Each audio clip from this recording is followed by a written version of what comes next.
La visita del Nahual.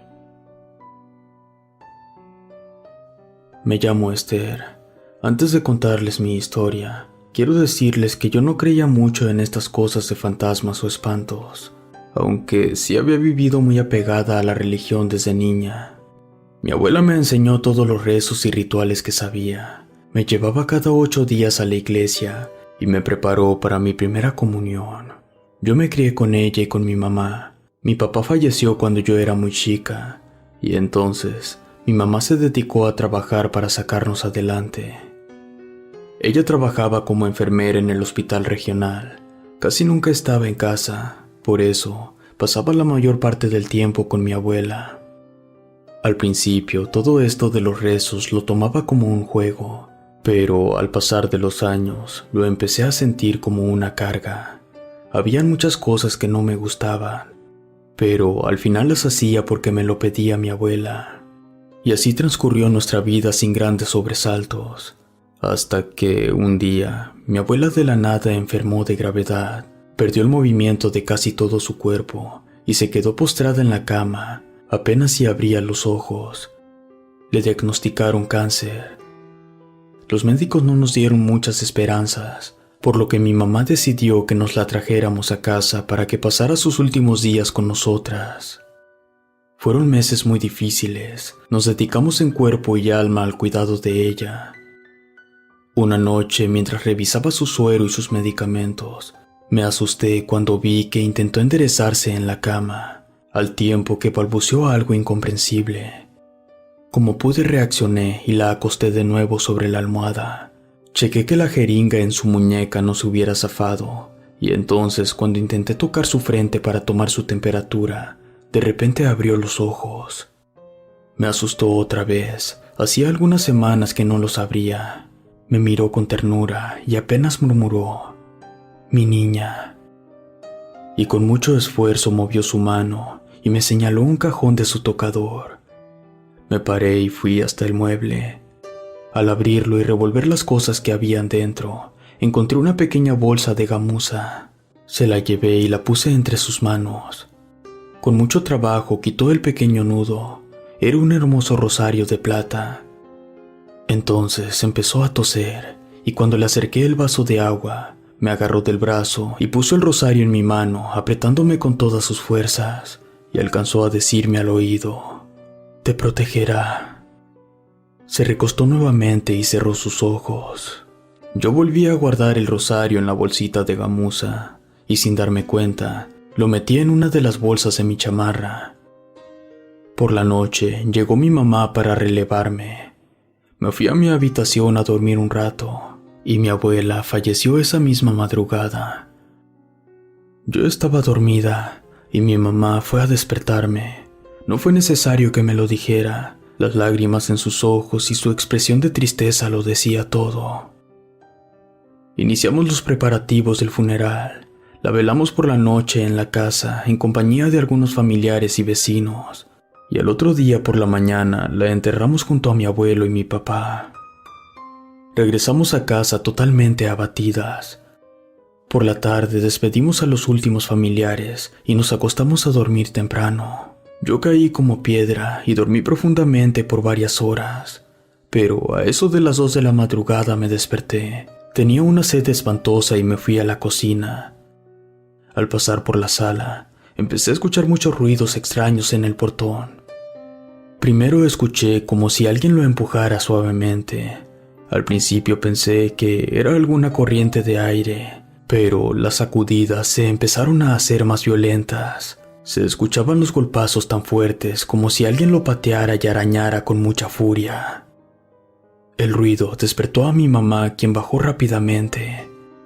Al verme en la sala se sorprendió y me preguntó qué es lo que estaba pasando. Me alcé de hombros y juntas nos acercamos a la ventana. Hicimos ligeramente a un lado la cortina y nos asomamos, pero solo se podía ver la parte del portón de adentro que se sacudía violentamente por los golpes. Nos quedamos mirando asustadas, cuando de pronto cesaron los golpes. Yo tuve toda la intención de salir a ver qué había sucedido, pero mi mamá me detuvo. Me dijo que mañana por la mañana le hablaría a uno de mis tíos para que viniera a acompañarnos y revisar. No quise contradecirla.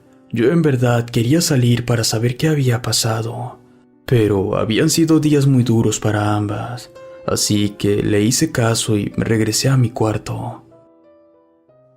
Al otro día, mientras desayunábamos, escuchamos el timbre de la sala. Salimos al patio y nos acercamos temerosas al portón.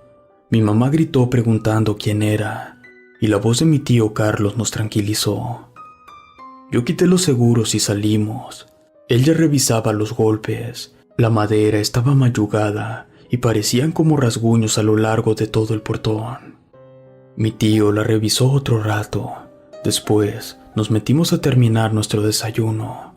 Entonces nos comentó que probablemente había sido algún animal, ya que en el suelo había muchas pisadas como de pezuñas, quizá de un toro o de una cabra, pero no descartó a un lobo por los rasguños de la madera. La explicación medio tranquilizó a mi mamá. Yo intuía que era algo más, pero no supe cómo explicarlo. Después de aclararlo, se despidió de nosotras y se fue. Llegó la noche y nuevamente todo parecía normal, pero exactamente a la 1 de la mañana se empezó a escuchar nuevamente cómo golpeaban el portón, primero suave y después violentamente. Parecía que alguien o algo quería entrar a la casa. Mi mamá, toda espantada, marcó a la comandancia del pueblo, pero la línea sonó todo el tiempo ocupada. Entonces no tuvo más remedio que volver a marcarle a mi tío Carlos. Al colgar, escuchamos que las embestidas se hicieron más fuertes, y en algún momento pensé que no aguantaría la vieja madera del portón. Pero al cabo de unos minutos, todo volvió a quedar en silencio. Mi tío vivía hasta el otro extremo del pueblo. Llegó después de media hora con uno de mis primos. Le marcaron a mi mamá cuando ya estaban afuera. Entonces salimos. Como traían sus lámparas, ya revisaban la puerta. En la parte de abajo se habían roto ya varias tablas. Mi tío dijo que un poco más y se hubiera abierto un boquete, o incluso se pudiera haber caído parte del portón. Le dijo a mi primo que se regresara, que él se quedaría con nosotras para que mañana temprano se dedicara a repararlo. Mi primo se subió a la camioneta y se fue. Todos los demás nos metimos a la casa. Al otro día, desde muy temprano, mi tío se dedicó a trabajar en las reparaciones. Yo intuía que no era ningún animal común. Entonces coloqué un espejo en lo alto de la marquesina del lado de la calle, de forma que desde adentro se pudiera ver desde el lado de afuera del portón. Por la tarde se despidió mi tío de nosotras y nos comentó que ya había hablado con un amigo de la comandancia para que se diera unas vueltas por las noches y así estuviéramos más tranquilas. Pero apenas habían pasado unas horas desde que él se había ido y sonó el teléfono. Era mi tía Rocío, la esposa de mi tío Carlos. Nos dijo que él había sufrido un accidente y que estaba en el hospital regional. Mi mamá no lo pensó mucho, buscó algo de dinero y se fue, no sin antes decirme que me encerrara muy bien. Pasaron las horas y cerca de las 10:30 de la noche, mi mamá habló por teléfono. Me dijo que mi tío estaba bien, que al parecer solo se había lastimado una pierna, que no era fractura y que estaría bien, que ya solo estaba esperando a uno de mis primos para que la trajera, y me volvió a pedir que por nada del mundo saliera de la casa. Colgué algo temerosa y me fui al patio para ponerle los seguros al portón, y después me acomodé en la sala para esperar a mi mamá. Me quedé dormida. Entre sueños, escuché los azotes del portón otra vez. Me paré asustada y corrí a la ventana a asomarme. Parecía que esta vez sí se caería. No sabía qué hacer. Y en ese momento, recordé el regalo de mi abuela. Subí corriendo a mi habitación buscando la chamarra donde había guardado el rosario de plata. Revisé apresurada todas mis chamarras, hasta que lo encontré. Me bajé nuevamente y salí al patio. El portón parecía estar en las últimas. Pensé que se caería de un momento a otro. Busqué con la mirada el espejo que había puesto en la marquesina. sin imaginar siquiera la horrible sorpresa que me encontraría.